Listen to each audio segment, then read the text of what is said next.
مساء الخير. مساء الخير. النهارده هنعمل لكم فيديو جديد عن الطيور كلها كده مع بعضها. دلوقتي عندي الوز متجمع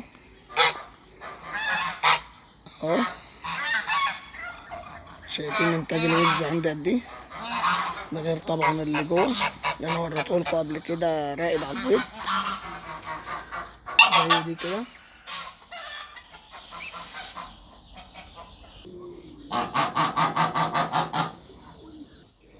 وعندي لسه واحدة بادئة تبيض النهاردة، أول بيضة بتاعتها اهي.